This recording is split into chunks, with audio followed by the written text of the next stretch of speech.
Bonjour, bonsoir tout le monde. Bechol Katzve Tevel. Commençons comme d'habitude avec un Perek Tehilim.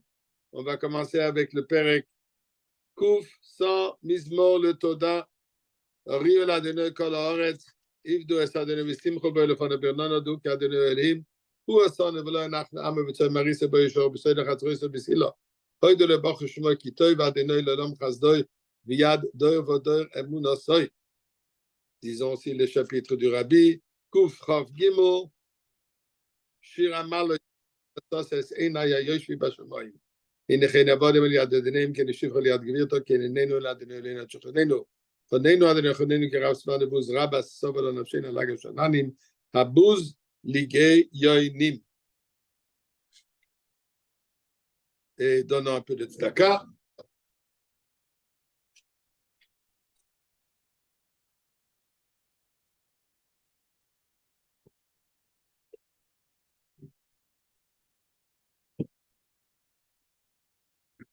Et allons-y au sujet.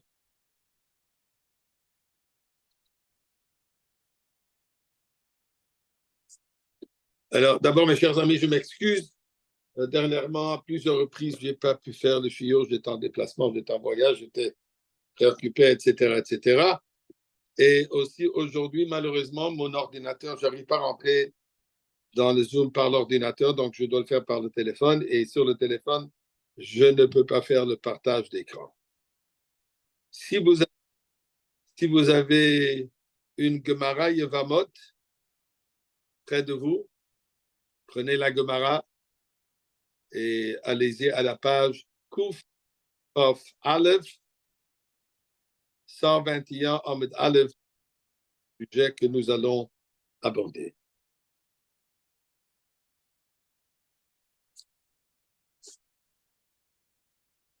Nous vivons des moments extrêmement,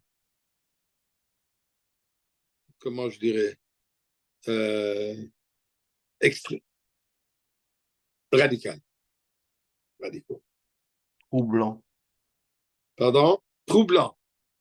Et en même temps, très excitant.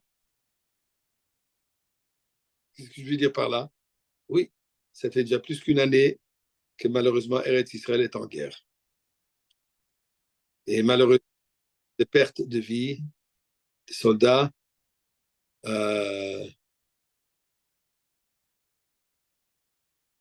même chacun et chacune, Olam Malé. Les otages, la moitié au moins, toujours pas libérés. Il va savoir ce qui se passe avec eux. Moi, je ne peux pas les recevoir. Gérard, c'est toi qui les fais rentrer. Hein? Si, tu peux recevoir même sur ton portable. Non, je ne sais pas. Si je commence à jouer avec mon portable, je vais tout perdre. Alors, je préfère ne pas... D'accord, ok, je suis là, c'est bon. Ok, désolé. Je suis content que j'ai pu rentrer et je ne suis pas très techie. J'ai déjà passé les 5 ans. Donc ouais.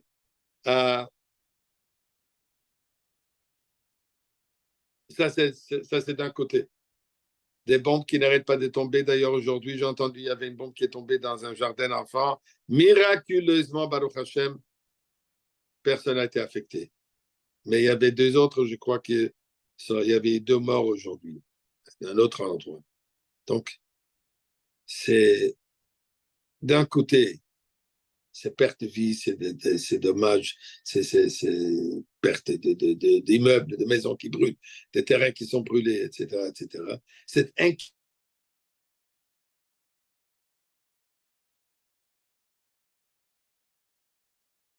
À travers le monde. Un pogrom en Hollande, il y a quelques jours.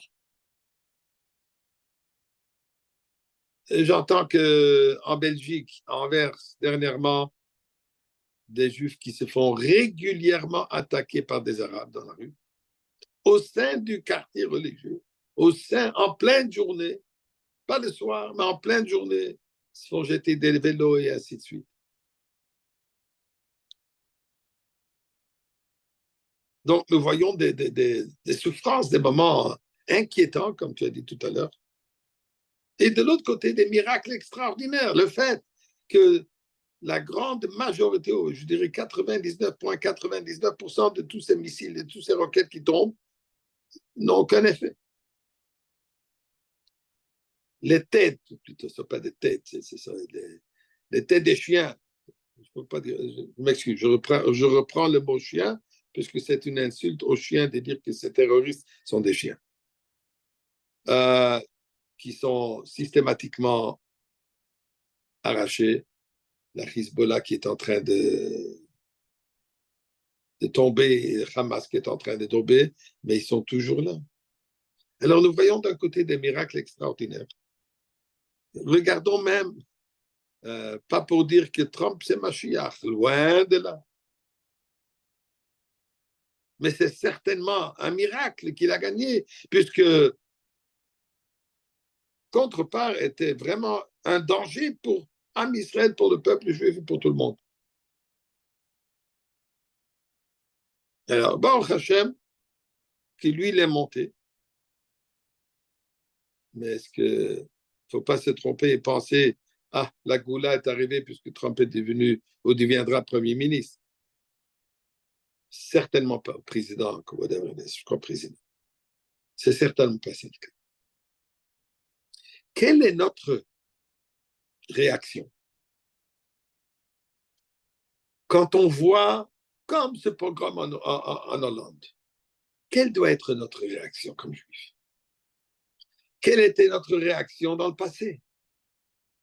Et quelle devait être notre réaction aujourd'hui? Eh bien, on trouve tout dans la Torah. Alors, regardons ici un texte dans la Gemara Yevamot, où la Gemara traite d'un sujet pénible, une femme qui reste Aguna. C'est quoi Aguna? Aguna, c'est une femme qui est mariée, mais elle ne sait pas, son mari a disparu. Elle n'a ni de guette, ni de preuve qu'il n'est pas vivant. Donc, elle reste une femme mariée et non mariée en même temps. Ça s'appelle une Aguna. Oui, je crois qu'il y a un médrage qui dit que Dieu verse des larmes pour une personne qui se trouve dans cette situation. Et la Gemara traite le problème, qu'est-ce qui se passe? Un mari qui est parti en voyage, en bateau, naufragé. On sait que le bateau a coulé, mais il n'est pas revenu. Est-ce qu'on peut le considérer qu'il est mort, preuve qu'il n'est pas revenu, ou alors peut-être il se trouve quelque part sur une île où il ne peut pas communiquer, surtout à l'époque de la Gemara. S'il se retrouvait quelque part sur une île au milieu de l'océan sans cellulaire, il ne peut pas communiquer. Et elle raconte une petite blague où il y avait un juif et là, un non-juif qui sont partis sur un yacht et naufragés se retrouvent quelque part au milieu de l'océan, une petite île, il n'y a pas d'habitants, il n'y a rien, quelques noix de coco et là-bas ils sont. Et le goy qui est tout le temps en train de pleurer, qu'est-ce que deviendra de moi? Je vais mourir ici seul sur cette île, personne ne va nous trouver. Et les juifs qui relaxent.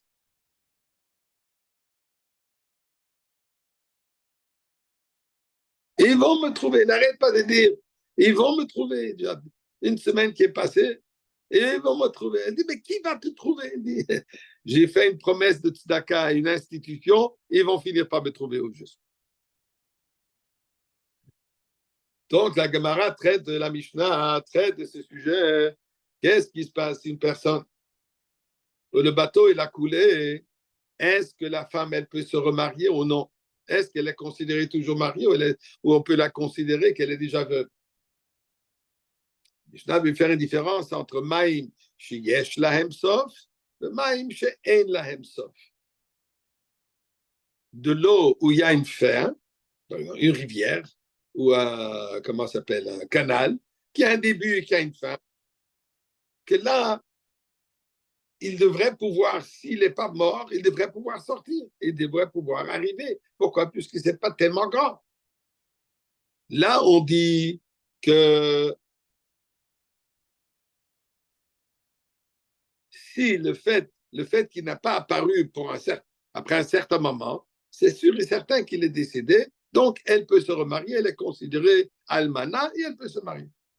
Mais si c'est Maïm She'en Lahem Sof, un océan, ou disons le fleuve de Saint-Laurent qui est immense comme un océan, où il n'y a pas de fin, c'est l'eau qui n'a pas de fin, ça s'appelle Maïm She'en Lahem Sof, l'eau qui n'ont pas de fin, ça, on ne sait pas, peut-être il s'est sauvé quelque part, peut-être il est arrivé quelque part, et maintenant, il ne peut pas revenir. Donc, une personne comme ça, dit la Gemara, ne peut pas se marier, ça reste un safek, malheureusement, elle reste une agouna.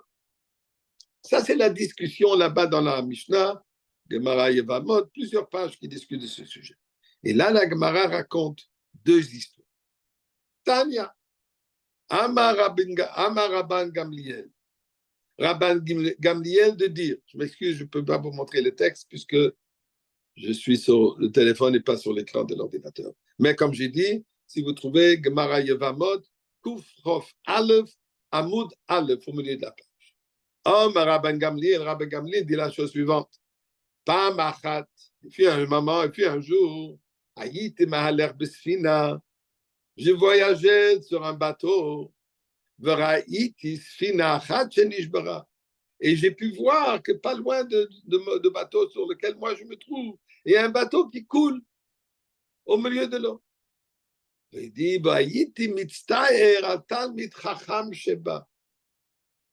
et je me suis fait de la peine. J'ai eu de la peine particulièrement, bien sûr, il a eu de la peine pour tous ceux qui ont coulé. Mais j'ai eu particulièrement la peine pour un Talmid Chacham qui était sur ce bateau. Ouman, ou qui est ce Talmid Chacham pour qui je me suis fait du mauvais sang? Rabbi Akiva. Rabbi Akiva lui-même, il était sur l'autre bateau. Et ce bateau, il a coulé. Il dit, je me suis dit, Ribbon Sholom, qu'est-ce qui est arrivé avec Rabbi Akiva? Il faut savoir qu'à cette époque, Rabbi Gamliel, qui était le Nassi, Rabbi Akiva, qui était une des têtes importantes, il voyageait souvent à Rome pour plaider la cause juive, pour intercéder chez les Romains, chez les leaders, de sauver le peuple juif. Ils n'allaient pas en croisière pour des vacances. Donc, Rabbi Gamliel, il était sur un bateau, et peut-être c'était ça la raison pourquoi ils étaient sur deux bateaux, tout simplement puisqu'ici, Chas Shalom, et un bateau qui va couler, l'autre moins sera sauvé. Alors, il dit finalement, et là, j'ai vu que le bateau a coulé, et personne, on n'a vu personne se sauver. Que je relis, c'est Bayabosh, quand je suis monté, quand je suis revenu sur terre ferme, là, tout à coup, qu'est-ce que je vois? Bob, dans le fond, tout à coup, je vois Rabbi Akiva, il se trouve au Beth Midrash, en train d'étudier. Et devant moi, il est présent, je le vois présent dans la chambre. J'étais bien sûr extrêmement heureux. Amartilo, dit Rabbi Gamliel, Amartilo, je dis à Rabbi Akiva, Beni, mon fils, Mielcha, qui t'a sauvé, qui t'a ressorti de l'eau. Je n'ai pas, il y en a un avis que le poisson t'a avalé, t'a rejeté. Comment tu as été sauvé? Donc, miraculeusement, Rabbi Akiva était sauvé. Oh, mardi Rabbi Akiva de me dire, Daf une planche du bateau qui s'est cassée. Là, il y avait une planche qui, tout à coup, j'ai pu m'accrocher. Alors, je me suis accroché sur cette planche. Et avec chaque vague qui est venue contre moi, les vagues qui peuvent, shalom, m'enfoncer, les vagues qui peuvent m'arracher de mon accrochement à ce morceau de bois sur quoi je tiens, avec quoi je nage. Qu'est-ce que j'ai fait? Ninati Loroshi. J'ai baissé ma tête. Je me suis mis sous l'eau pour que la vague passe au-dessus de moi, de manière que je sois sauvé. Et de cette manière, j'ai pu évader toutes les vagues et finalement arriver à terre. Et Baruch Hashem, me voici. Continue la Gemara sur cette histoire. Mikan Amru Chachamim. De cette histoire, les Chachamim ont déduit que im yavo reshaim al Adam, si les reshaim viennent contre Adam, contre la personne, entre autres mots, contre nous, yenane al rosho, qui baisse la tête. Donc les Chachamim nous disent que quand on se trouve dans une situation où les goyim nous attaquent, ou un goy, ou plusieurs, qu'est-ce qu'on fait? Baisse la tête.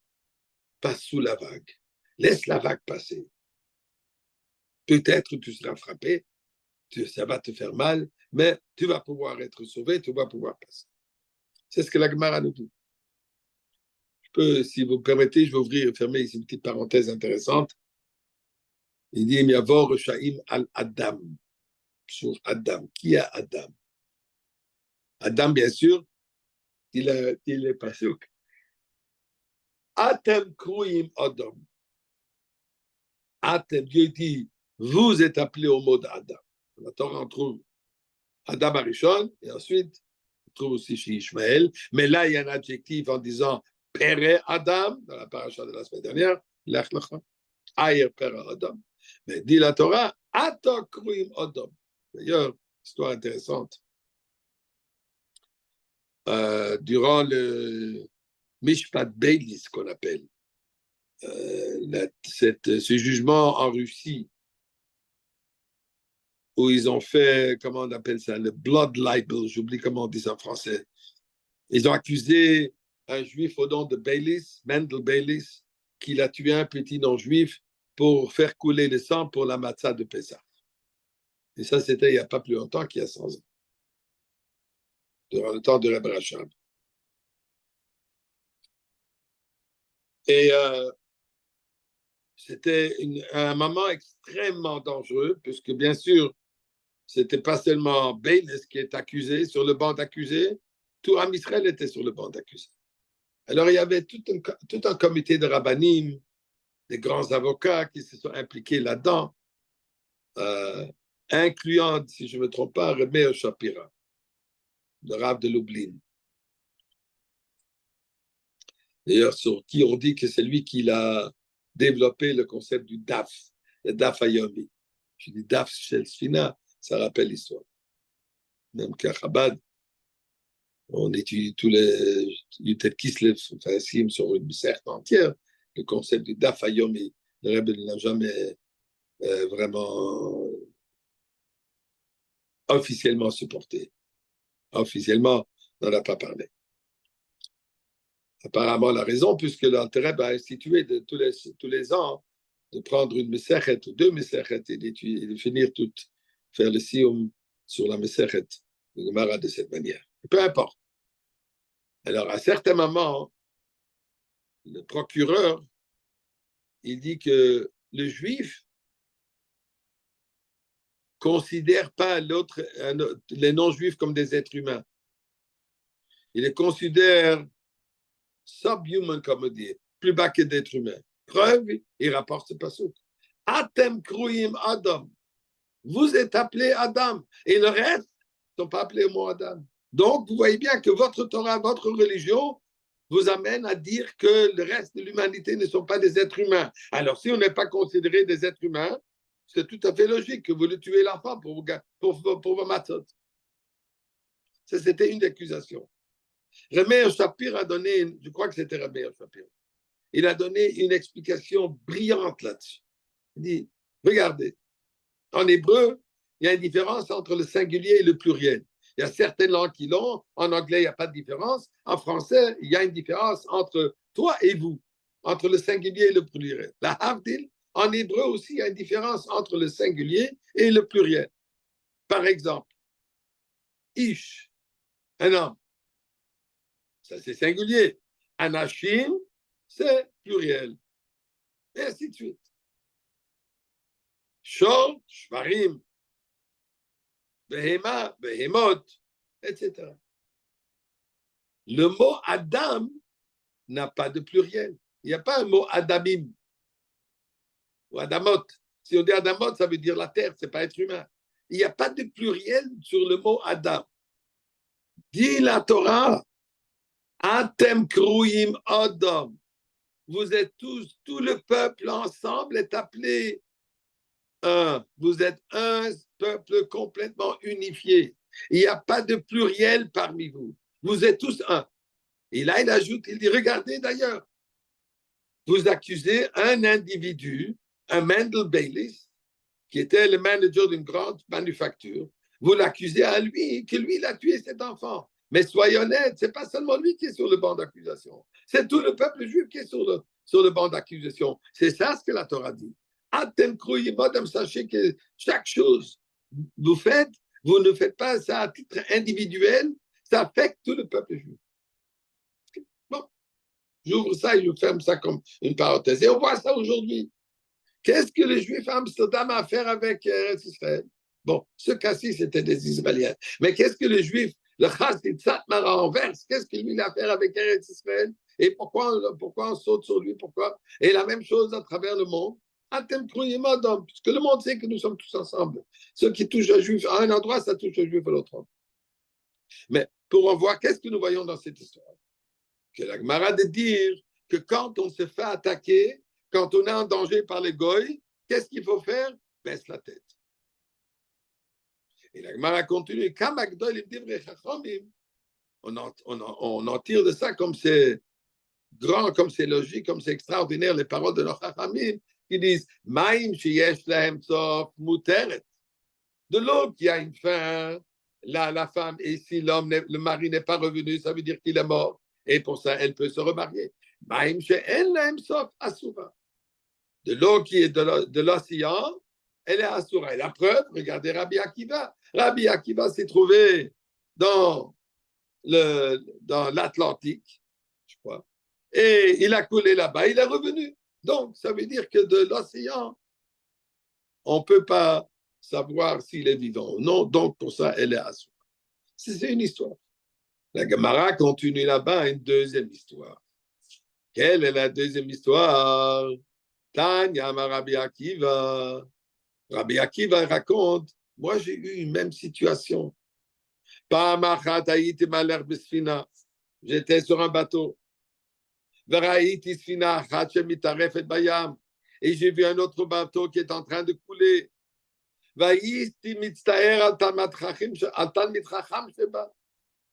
Et je me suis fait de la peine pour un Talmid Chacham qui était, je savais qu'il est sur ce bateau. Et qui est ce Talmid Chacham? Rabbi Meir, un des plus grands du temps de la Mishnah. Rabbi Meir. Alors je me suis fait du mauvais sang. J'étais attristé par le fait que malheureusement Rabbi Meir a dû perdre la vie.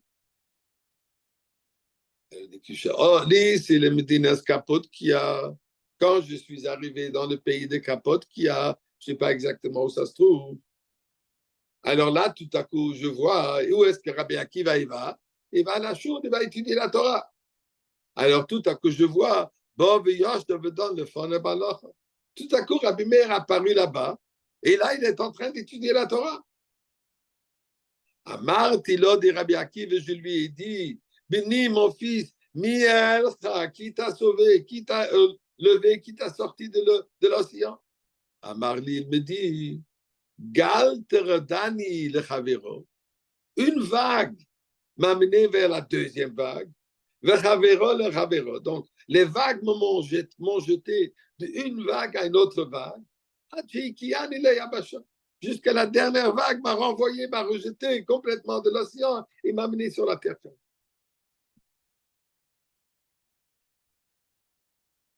Donc, une autre histoire. Et là, la Gemara continue, la même chose. Amarti Botasha, là, j'ai compris la sagesse de Chachamim, que la différence entre Maïm Sheyesh Lamsov ou Maïm Shehem Lamsov, comme on l'a expliqué tout à l'heure. Mais on voit ici une différence entre les deux histoires. La première histoire, qu'est-ce que Rabbi Akiva il a fait? Rabbi Akiva s'est accroché sur un morceau de bois, une planche. Donc, il y a déjà un objet que peut être comme une bouée de sauvetage. Un morceau de bois, une planche qui est bien forte. Elle reste, elle va pas couler, Donc, je me suis accroché. Et maintenant, qu'est-ce que j'ai fait? Des vagues qui me mettent en danger. Je me suis mis sous la vague. Comme ça, je n'ai pas été affecté par cette force de la vague qui va m'arracher de ma planche. Et je suis resté accroché à la planche. Et avec chaque vague, j'ai baissé la tête. Je me suis mis en dessous de la vague. Ici, il y a une autre histoire. Il n'avait pas de planche, il n'avait rien. Qu'est-ce qu'il y avait? Des vagues. Mais dit, le miracle des vagues était tellement puissant que la vague, ils m'ont gardé, les vagues m'ont jeté d'une vague à une autre vague. Et de telle manière, je suis arrivé jusqu'à la terre ferme.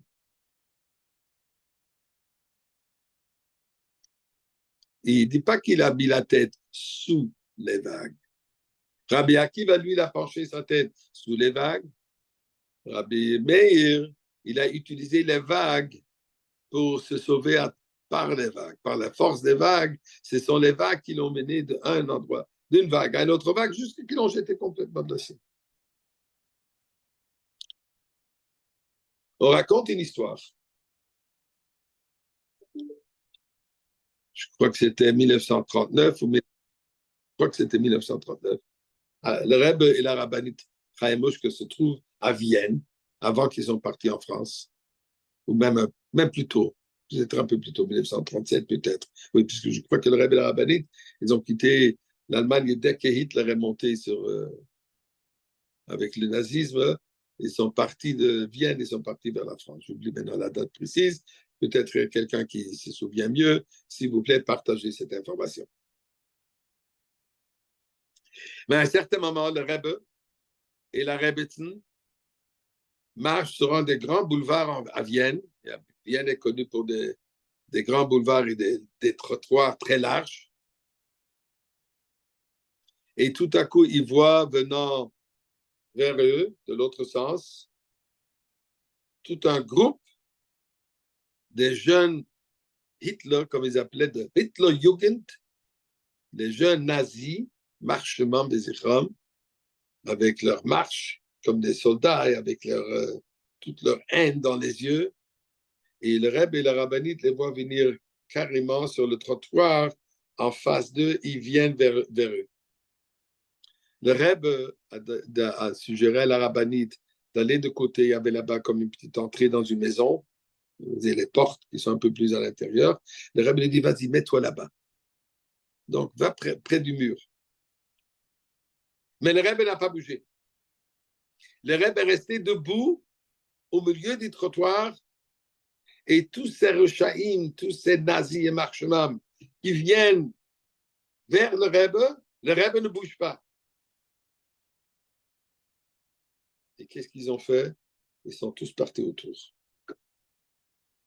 Même l'Allemand, il marchement qui est comme une machine, qui est très ponctuelle et très précis. Ils n'ont pas touché le Rebbe. Ils sont allés autour du Rebbe. La rabbinite, le Rebbe a demandé d'aller à côté pour la protéger. Il l'a pas mis dans une boîte comme Abraham Avinu, elle a mis de côté de manière sécuritaire. Mais le Rebbe lui-même, il n'a pas bougé. Une histoire. On connaît tous l'histoire qu'à Paris, quand le Rebbe n'était pas à la maison, ils sont venus faire le recensement et donc là sur les questionnaires, c'était donc ça c'était les policiers, les boches, je veux dire les nazis, les supporters des nazis, la police française, et ils devaient remplir un formulaire nom, adresse, aussi religion. Alors, le Rebbe, venu au mot religion, elle a écrit orthodoxe. Le Rebbe est rentré et la rabbinite lui répond voilà ce qui est arrivé, voilà c'est ce qu'elle a écrit. Le Rebbe a remarqué que le Rebbe n'est pas content. Le Rebbe n'a rien dit, il a quitté la maison, il est sorti. Et il est parti à la préfecture de police, poste de police. Il a demandé qu'on lui retrouve le formulaire que la rabbinite vient de remplir. Et là où il y avait marqué orthodoxe, et comme le mot orthodoxe, ça peut aussi dire grec orthodoxe, la Havdil Ben Elef Al-Fabdalat. Le Rebbe a écrit juif orthodoxe. Se met en danger, danger de vie, mais la vérité doit être dite. Je suis fier d'être juif, même dans ces circonstances. Et nous connaissons l'histoire. Le Rebbe, il allait tous les jours visiter sa mère, la Rebbe Tzachane de Semt, il allait sur la rue Président pour visiter sa mère pendant 1 heure tous les jours, de 4 à 5. Et il me semble que c'était de 4 à 5. Et le Rebbe passait sur la rue Kingston, je suppose qu'au moins certains parmi vous ici savent où ça se trouve. Et les commerçants, la majorité des commerçants sur cette rue, ils étaient des juifs. Et ils avaient l'habitude que chaque fois qu'ils s'achetaient à 4 fois le Rebbe va passer, ils se mettaient près de la porte, près de la vitre. Ils saluaient le Rebbe. Et le Rebbe, à chacun, il saluait. Juste un petit salut avec la tête. Répondait à un salut. Là-bas, il y avait un non-juif aussi qui avait un commerce. Et lui aussi, ça, il attendait devant la porte pour saluer le Rebbe. Mais passant devant lui, quand lui, il saluait le Rebbe le saluait avec la main. Il disait hello. Il faisait avec la main. Un jour, un coiffeur qui avait sa coiffure, il avait son salon, je m'excuse, il avait au coin de Kingston et Union, et le Rebbe allait chez lui de temps en temps pour se couper les cheveux. Il était juif. Pendant qu'il était en train de couper les cheveux de Rebbe, il dit Rebbe, est-ce que je peux vous poser une question? Oui. Il dit, j'ai remarqué, et pas une fois, pas 2 fois, mais toujours, quand vous passez ici pour aller chez votre mère, à chaque juif, vous le faites. Penchez la tête un peu, vous saluez en faisant un petit geste avec la tête. Le seul goy qui est ici, à lui, vous le saluez avec un... Vous levez la main, vous le saluez d'une manière très particulière. Qu'est-ce qu'il y a? Pourquoi est-ce que ce goy mérite un salut plus important qu'un petit coche de tête que vous faites pour tous les juifs? Et le Rebbe lui a répondu, je n'ai jamais baissé ma tête devant un goy. Vous vous rendez compte? Je n'ai jamais baissé ma tête devant un goy. Poli, il les salue avec la main. D'ailleurs, je me souviens, quand j'étais à Semsemti, il y avait un petit haïtien qui était le concierge de Semsemti, il avait les parterres et tout ça. Lui, il était toujours habillé un costume noir avec un chapeau. Il dit que je nettoie la synagogue de Rebbe et je dois être bien habillé. Et tous les jours, lui, il se battait avec les Bachurim qui va tenir la porte à 10 heures quand le Rebbe arrive. Mais à chaque fois qu'il lui il était là-bas, le Rebbe le saluait avec un grand salut. Je l'ai vu moi-même avec un grand salut. Et avec un geste de la main. Donc le Rebbe nous dit la chose suivante. Devant un goy, même devant un nazi, même quand il n'est pas présent, même sur un papier du nazi, je ne baisse pas la tête. Je n'écris pas juste orthodoxe, j'écris juif orthodoxe. Je ne bouge pas devant ces nazis qui viennent devant moi, je reste sur place ferme et ils vont tous aller autour. Pourtant, la Gemara dit ici, mais quand Amrou Chachamim, d'ici nos Chachamim nous enseignent, Im Yavo Rushaim à la dame, Yenane à l'oroche. Baisse la tête, penche la tête. Donc, je dirais que nous voyons ici 3 différentes époques, 3 différents niveaux. Rabbi Akiva, malheureusement, il s'est trouvé au moment du Galout le plus difficile, de Churban Abayit, devant les Romains. Et nous savons que c'est ce que les Romains ont fait de lui. La Sarah Arugei Malchut, les martyrs, avec une mort atroce. À ce temps, dans ce temps, il n'y avait pas de choix. Il fallait y en aller à l'oroche. Rabbi Meir, qui représente la lumière, Rabbi Meir, lui, il dit, je vais nager avec les vagues. J'irai sur les vagues. Je ne vais pas mettre ma tête en dessous, mais j'irai avec les vagues. Vient le Rebbe Marash. Le Rebbe Marash lui rapporte On rapporte du nom de Rebbe Marash, le Chatrila Ribbe. C'est ça l'enseignement de Rebbe Marash, que le Rebbe n'arrête pas de répéter. En disant quoi? De Welt sagt, le monde dit qu'ici on n'est pas capable de surmonter, d'aller en dessous, on va au-dessus.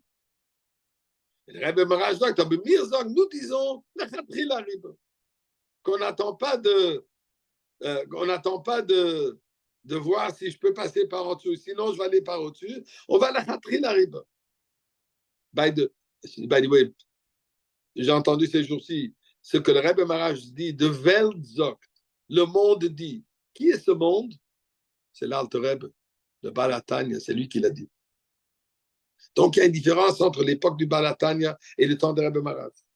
Le Rebbe Marash se rapproche du temps de la Géoula. Le Rebbe a toujours vécu cette Géoula.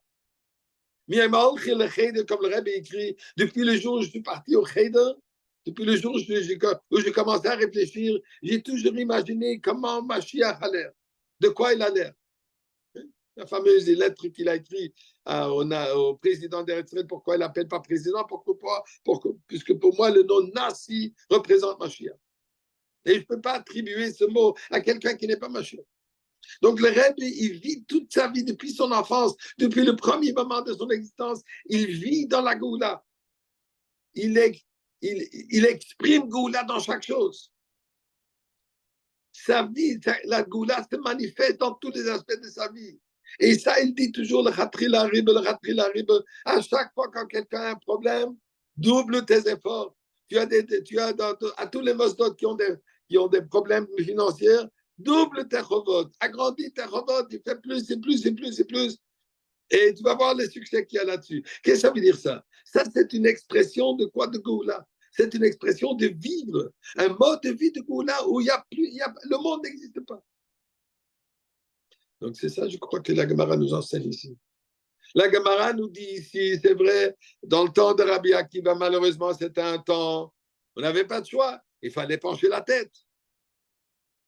Rabbi Meir, la lumière, tu vas les vagues, tu vas au-dessus. Nous, aujourd'hui, le Rebbe nous enseigne le Chatrila Ribbe. Pourquoi? Puisque nous sommes déjà dans cette ère de la Géoula. Nous sommes déjà dans cette ère, dans cette époque de la Géoula. On ne baisse pas la tête devant eux. Qui qu'il soit, aussi fort qu'il soit, aussi effrayant qu'il soit, on ne baisse pas la tête. Et nous voyons aujourd'hui en Eretz Israël, ils ont arrêté de baisser la tête. On voit les miracles extraordinaires. Pendant des années, malheureusement, on avait honte de dire qu'Eretz Israël nous appartient puisque Dieu nous l'a donné. Maintenant, on le dit fermement, on le dit clairement, Eretz Israël n'est pas devenu Eretz Israël puisque les Nations Unies nous l'ont donné, comme Bibi a dit ça à ce petit macaron en France, qui lui dit attention, vous savez, les Nations Unies vous a donné cette terre. Bibi lui a répondu non, ce n'est pas les Nations Unies qui nous a donné cette terre, c'est Dieu qui nous a donné cette terre. Ça nous appartient depuis des millénaires. On parle avec Gaon Yaakov, on parle avec fierté, on parle un langage d'une personne qui n'est pas Yehudi Galouti, comme ils appellent ça en Eretz Israël. Un juif du Galout. On commence à parler comme un juif doit parler à fierté. C'est quoi cette fierté? Cette fierté, c'est notre identité juive. Le Gaon Yaakov, comme le Rebbe rappelle ça. On parle de cette manière, il n'y a rien qui peut nous arrêter. Et de quelle manière? Al-Odom, sachant que nous sommes tous unifiés, nous sommes tous ensemble. Le fait que nous sommes tous ensemble, ça nous donne le corps. Et c'est ça ce qui va nous amener vers la Géoula aujourd'hui même, Bezrat Hashem. Et nous allons le voir, le Rebbe, pas pencher la tête. Le Rebbe, Melech B'Yofyoy, nous allons voir le Rebbe Melech HaMashiach, au Beth Amikdash, et tous ses ennemis vont disparaître, ils vont tous devenir nos meilleurs amis et nos meilleurs supporters et ceux qui vont nous servir, comme il y a marqué au temps de la Géoula, que Dieu fasse que ça soit déjà aujourd'hui et on se donne rendez-vous à l'entrée principale du Beth Amikdash. Now. Bye tout le monde. Bye, Gérard.